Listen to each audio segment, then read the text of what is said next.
Hi, today's April 30th, 2020.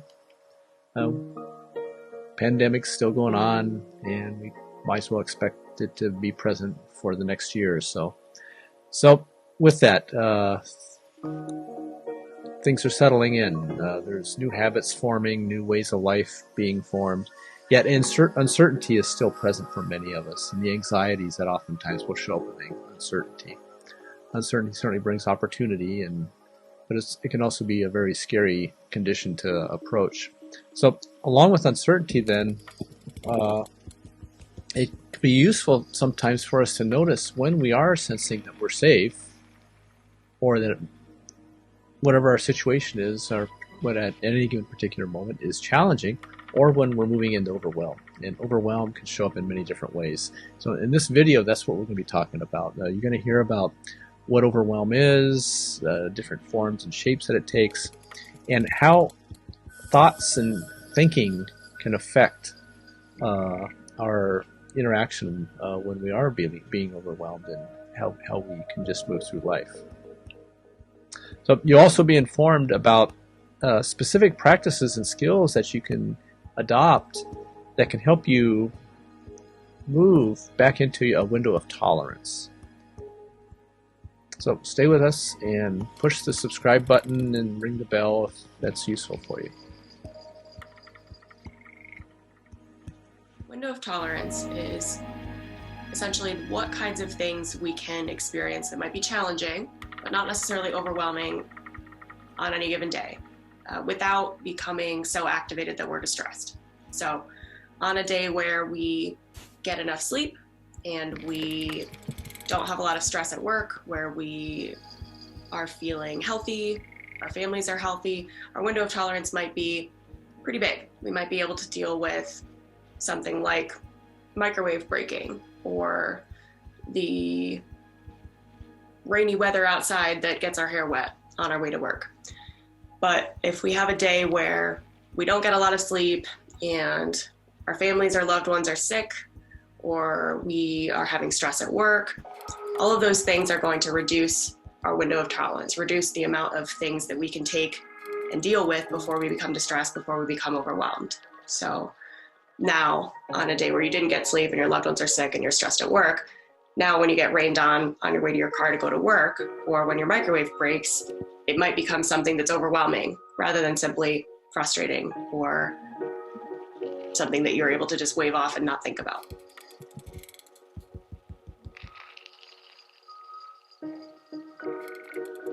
Overwhelm and overwhelming, it differs for every person. Everybody might experience it slightly differently, but there's certain things that a lot of us can relate to that might be themes. So it could be things like feeling unable to think, unable to make decisions, kind of a mental fogginess. It could be a physical presence. It could be something like a tension in our chest, a tightness, maybe a pit in our stomach, feeling nauseous, getting really tired, really fatigued, unable to go on with your day, unable to have energy to do the things that you'd normally want to do.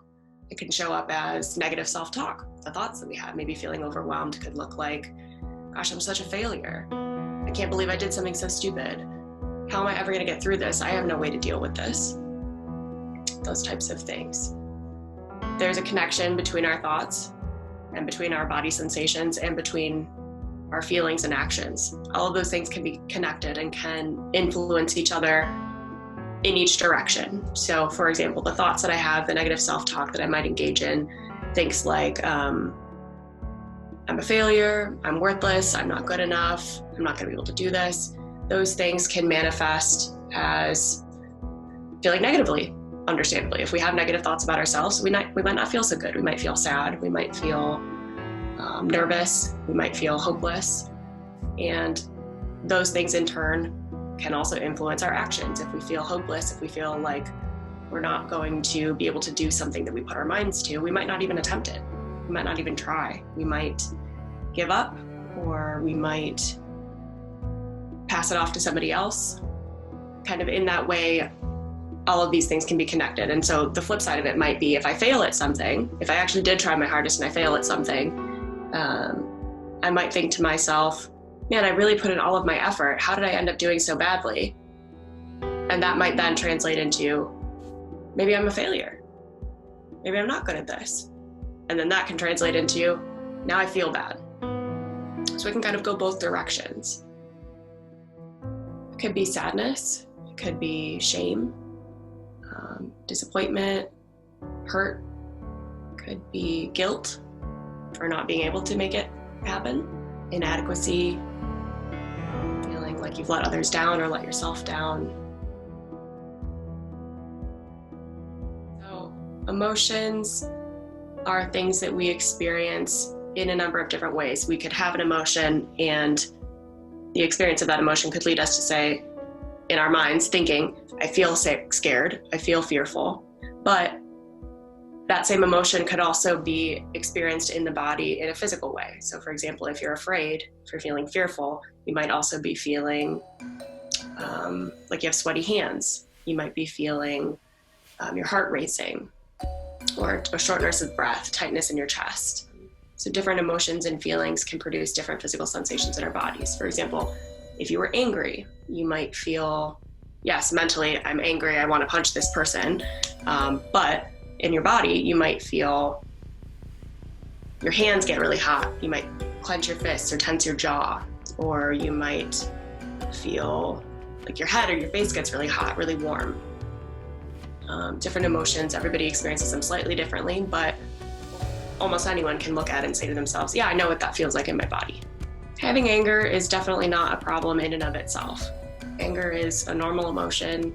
It's something that we all experience, and that is, in a lot of cases, helpful. It can be a really positive experience. It can be a healing experience. It can be an empowering emotion to feel. However, depending on how we act out our anger, or what our anger causes us to think or feel or do, it can become problematic. We've just been hearing about window of tolerance and various other emotions, being able to name emotions, the interaction between thoughts, emotions, body sensations, and actions. So now I invite you to check out some practices and skills on this channel that offer opportunities to move from being reactive into being responsive in any given moment. And being able to expand your individual unique window of tolerance out to an area so that there's more latitude and more movement within it. I wish you well.